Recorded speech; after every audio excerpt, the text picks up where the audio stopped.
we've got the whole crew together as we cover Ohio State with our instant analysis from Ohio State. There's something that doesn't feel right. Unbelievable effort from him today. Is E.J. Liddell going to crack the first team All-Big Ten? I think he can be the guy. I'm not trying to start a quarterback controversy. He seems to have the durability. He certainly has the toughness. This is the question on a lot of people's minds here.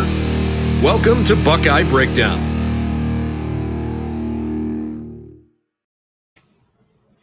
Well, good afternoon, everybody, and welcome back to Buckeye Breakdown. This is Tuesday of game week as Ohio State gets ready for the Notre Dame Fighting Irish just a couple days away, as the Buckeyes and Fighting Irish will have easily Ohio State's most anticipated opener in program history. If you're just joining us for the first time, thanks for making Buckeye Breakdown part of your game day prep stop.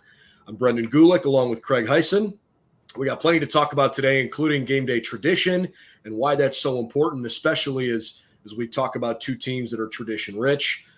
We had a chance in the facility this afternoon to talk with Ryan Day, Jim Knowles, and three players, Cade Stover, Ronnie Hickman, and Paris Johnson Jr. So we'll give you a little bit of feedback from this afternoon at the Woody, and we'll continue to get you ready for this weekend's game. You can follow us on YouTube. Please subscribe to our YouTube channel. We would certainly appreciate the support there. Most of our podcasts stream live, but you can certainly catch them after the fact wherever you like to get your favorite podcasts. Okay, early traffic's out of the way. What's up? How are you? Doing well. How are you, Brendan? How was today at the Woody? It was good. It was a good day. I said this on the Buckeye Report, which folks can watch on our YouTube channel if they'd like. I just felt like it was very businesslike. You know, the most notable thing for me today was that neither Ryan Day nor Jim Knowles put any bulletin board material up. They didn't put their foot in their mouth. They didn't say anything they shouldn't. I don't want to say that it was all coach speak, because I think both those guys have a pretty good way about being genuine in the way they answer questions. But it's very obvious there are certain things they're just not going to say. And Jim Knowles even laughed about that, when he was kind of asked, like, hey, you're going to go up, in the booth, you're going to be down on the field. And when he was pressed a little bit, he's like, I mean, of course I've made up my mind. I'm just not going to tell you. Right. Which was kind of nice to see him have a little fun with that. That seems to be a popular line around the country this week. I was catching a little bit of Cincinnati football as well as they named their quarterback. Nobody wants to really say anything this time of year, which makes sense. Why give the other team an idea of what you're going to do come Saturday? Yeah, for sure. So I think one of the fun storylines this week, aside from the stuff that's on the field, right? There's plenty to talk about, and we will here as the week continues. There's plenty to talk about, X's and O's, guys on the field, who can execute, all of that. But the reality is you don't necessarily see in college football teams that are not conference opponents of this magnitude play each other early in the season. It happens once in a while. It just doesn't happen that often. And I'm not just talking about the blue blood programs, the way maybe Cade Stover described them to us earlier today, but programs that are so tradition rich, the way Ohio State and Notre Dame are. We could spend an entire podcast talking about programs that have quote unquote college football tradition. And we can do that another time. But without a sliver of a doubt, you can't have that conversation without including Ohio State and without including Notre Dame. So consider them to be two of the most tradition-heavy programs in the country. And all that goes into their history, their alumni and the success that they've had as they've gone on to the NFL, and then just sort of the game day environment that you have when you go to a Notre Dame game or when you go watch a game at the Shoe. It's really, really special. And I think there's a lot of people that are going to watch this game this weekend, and it's going to kind of hit them in the feels because you think and feel all those things that are so special to you. It's what makes college football so special. Absolutely. You hit it right on the head. Two very passionate fan bases. You can feel it I've been fortunate enough to go to a bunch of Notre Dame games. I was at the Bush Push game back 2005, I want to say that was, without looking it up, in that end zone. But just when you walk into Notre Dame, the feel you get walking around the grotto and everything about Notre Dame, it's a similar type feel when you're at Ohio State for a big time game. It's I was laughing today when I heard Jerry say, and I think he might have misspoke, but make sure you get there at 7 a.m. I started laughing when he said that because I know he probably meant get in your seats by 7 p.m. But I think that people are going to be getting down there at 7 a.m. I know we are setting our tailgate up at Fawcett Hall. We're going to get down there about 8. So he wasn't too far off. It's a big one. There's going to be a lot of traffic. Get there early. It's exciting that these two teams are starting off week one. Yeah, and that was certainly a message to us before the press conferences started. Have a lot of patience and give yourself a ton of extra time because traffic is going to be nuts. And frankly, the earlier in the day you get there, maybe the more fun you can have because College game day is going to be set up, and obviously their set is going to be, where they typically are, sort of on the south side of St. John. But College game day will wrap up several hours before kickoff because it's a night game. So anyways, go down and have a ton of fun, but the earlier you can get there, the better, because it's going to be a chaotic environment. That said, I thought Ryan Day gave a really good answer earlier today. This was cool perspective. I asked him specifically about the opportunity to coach in a game with two teams that have as much tradition as these two teams do. The playoffs are a different animal. It's a different feel. You're so focused because there's so much at stake. There's still a lot at stake here, but the fact that it's the season opener and all the other pomp and circumstance around this game, I think just makes it really unique. And I thought Coach Day gave a good answer. Here's what he said earlier. Coach, thanks for spending some time with us. I know you talked a little bit about the aura around this game. Can you give us an idea of how much you appreciate the tradition of college football and of two programs that may be at the forefront of tradition in the sport? Yeah, it's hard to probably appreciate right now because there's just so much going on. But when you think about what an opportunity this is for Saturday night, just getting Notre Dame and Ohio State together, first game of the year, 100th year anniversary of the shoe, all of the things combined. What a great opportunity, and that's what college football is all about: is bringing people back and making it special. And this is about our players. And I talked to him the other day about when you grow up and you're 7, 8, 9, 10 years old and you watch a game on TV on Saturday night, and then you wake up the next morning on Sunday and you're playing in the backyard, and all of a sudden you're taking on the personality of guys who you watched the night before. And you can see a couple of them nod. And I said, well, that's going to be you. And I try to remind guys that every year when we play in environments like this.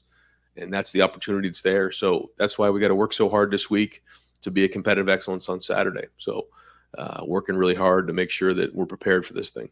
As a head coach, that led a program through the COVID pandemic and all the unique challenges that you've kind of had year to year, what makes this opener unique for you, this season unique? I think it's unique. Every year is unique, but what's significant about this year is, again, probably our schedule bookended by Notre Dame and Team Up North, 8 home games, 100th year anniversary, a little bit more of an experienced crew coming back. So I think those are probably the things that are most noteworthy. And what a treat for us as Buckeye fans to have, a season opener against Notre Dame and then a regular season finale in your own rivalry game against Michigan. It almost feels like there's like a chance this year to kind of plant your flag in the ground a la Baker Mayfield for like sort of the supremacy of, these are the 3 biggest programs in the Midwest for sure. And the Buckeyes are going to play each of them. And obviously Notre Dame and Michigan have their own rivalry. You don't often have this opportunity. I think it's for that reason too. And for all the recruits, in addition to the alumni and things that are tied into this game, just a huge opportunity this weekend.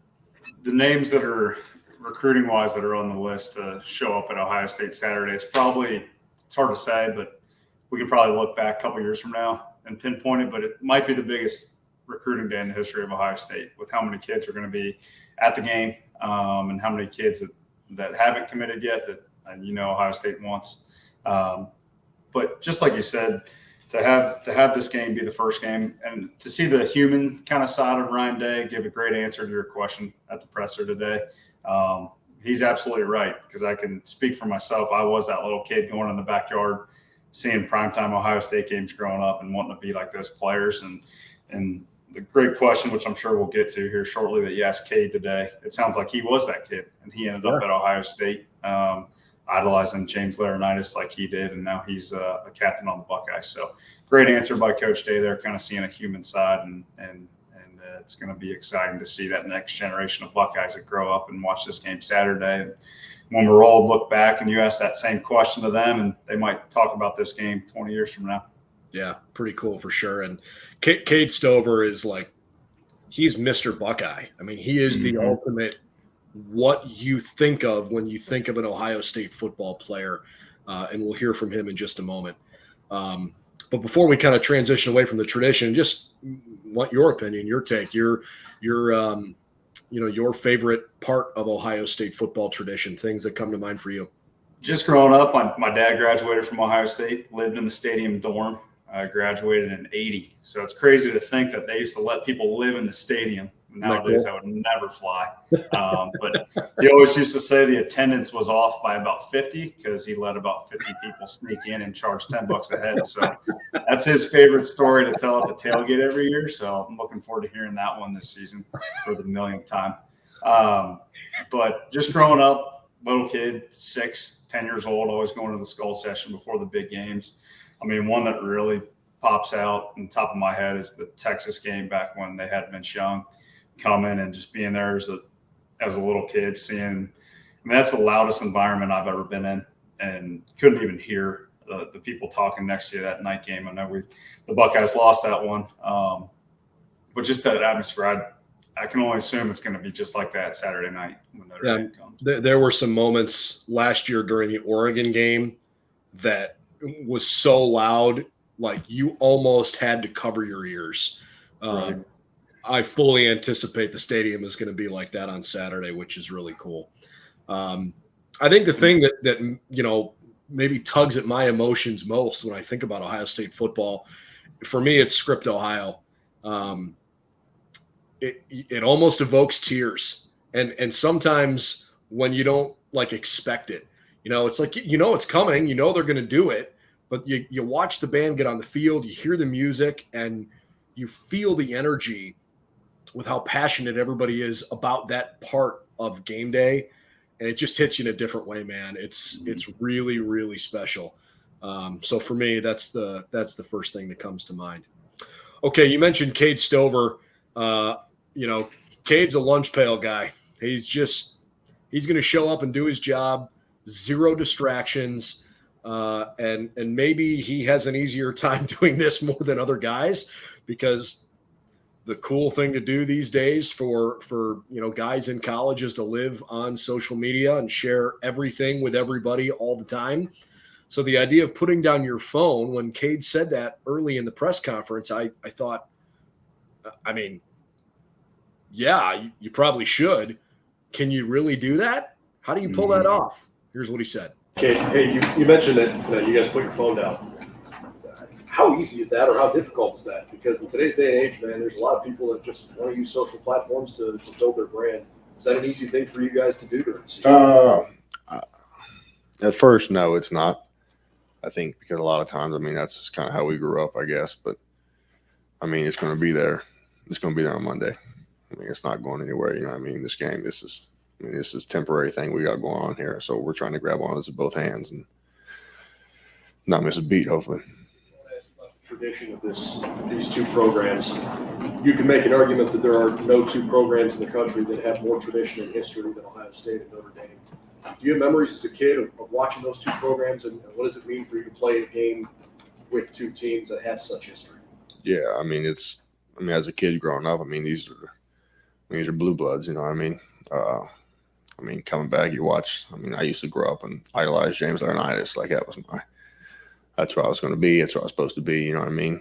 And I mean, with all the ties over there now, Ohio State ties in Notre Dame. I mean, there's a lot of stuff riding on this. Okay, last question. The second row left, Stephen Means, Cleveland.com. You said you idolized James Laurinaitis growing up? Yeah, that was my favorite linebacker right there.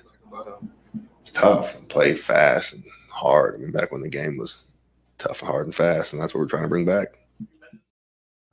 God, is that a good answer or what? I love it. And your comment earlier about, driving you crazy that he's on the offensive side of the ball, because everything about Kade Stover screams linebacker is so true. Tommy Zagorski, our old buddy who did a lot of these shows with me last year, said Cade Stover was the best small-town high school football player he's ever seen. And just a fun guy to watch play. And, not a surprise that he's as respected as he is in that locker room. Yeah, as bad as I want to see Cade Stover hit some guys on defense, it's going to be good that he's on the offensive side of the ball. I know we hit on it yesterday. Had a couple teams, Michigan in particular, call Ohio State's offense finesse last year, soft last year. To have Cade Stover, hopefully at tight end, getting the majority of the snaps with him and Mitch Rossi, two tough guys, being able to hit some guys on the offensive side of the ball and run it down their throat, it's going to be exciting to see because Cade's definitely going to bring that toughness. You heard it there in his answer. He looks like a linebacker, sounds like a linebacker, but is going to be playing tight end this season. So to bring that toughness to the offensive side of the ball to complement all the sexy receivers we got on the outside, it's going to be fun to watch.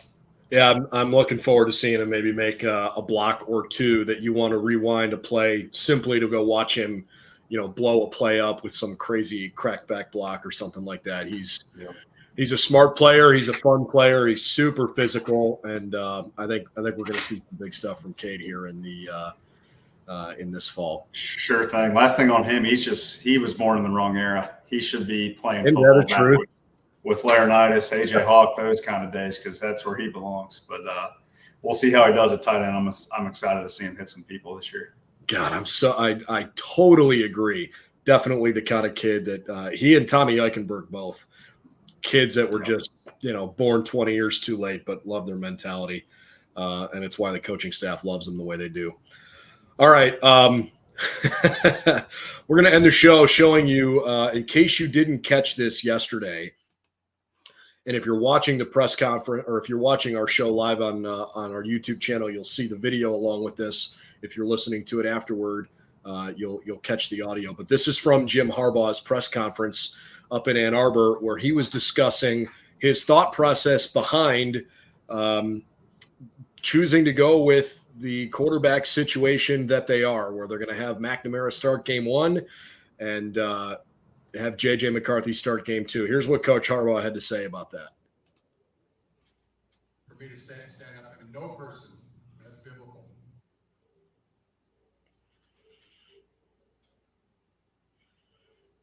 Well, let's try to rewind that. Looks like the audio is frozen up a minute. Person knows what the future holds, and we'll ask, was that what has come to that decision, and based on some kind of NFL model? No, it's really based biblical, Solomon. So being a pretty long person. For me to stand up. So he's basically saying that this was about like the parable of King Solomon, who in the Old Testament, if you don't know the parable, basically there were two mothers living in the same household, and one of their infant sons had been smothered, and each of them came to King Solomon claiming that the surviving child was their own child. So King Solomon says, well, I'll cut the little boy in half and you can each have half. And one mother was okay with it, and the other mother said, no, she can have her, just don't kill him. And King Solomon judged that and said, well, that must mean that you're the real mother, because no real mother would want her son to die. So that's the parable. And somehow Jim Harbaugh thought that was like a really fitting parable to make an analogy for Cade and JJ. So I don't know if he's going to split. What is he going to do? Split one of them in half? Right. Well, you'd probably take JJ's feet and Cade's arm, I guess, if they could do that. But I'm not sure where he was going with that.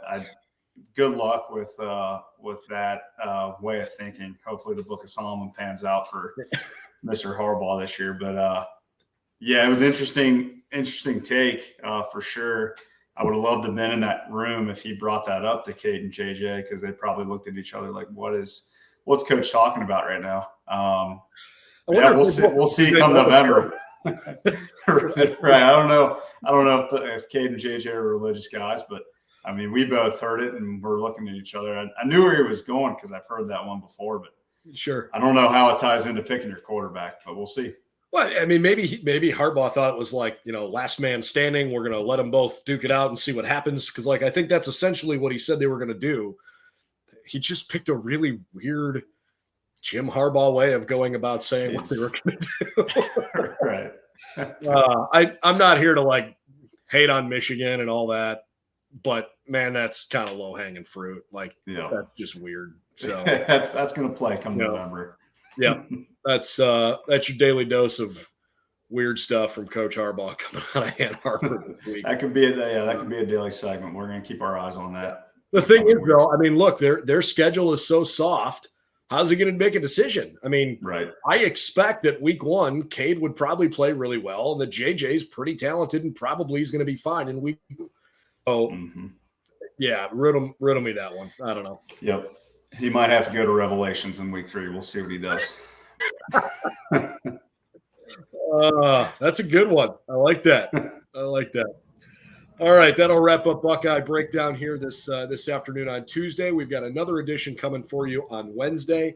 A reminder, the rest of the week we will hear from a handful of players at the Woody on Wednesday night. And we'll certainly have a Buckeye report after that to tell you our immediate reaction from hearing from those guys Wednesday evening. Thursday's Ryan Day's radio show. That'll be live all across the Ohio State Buckeyes radio network, and it's at 12 noon on Thursday. We'll do our preview and prediction show on Friday and then get you ready for Saturday night's kickoff as the Buckeyes open the season with Notre Dame. For Craig Hyson, I'm Brendan Gulick. Thanks for tuning in to Buckeye Breakdown. Please go to BuckeyesNow.com for all the latest on Ohio State football. You can check out all of our stuff on our YouTube channel as well. Support us there by subscribing to our channel.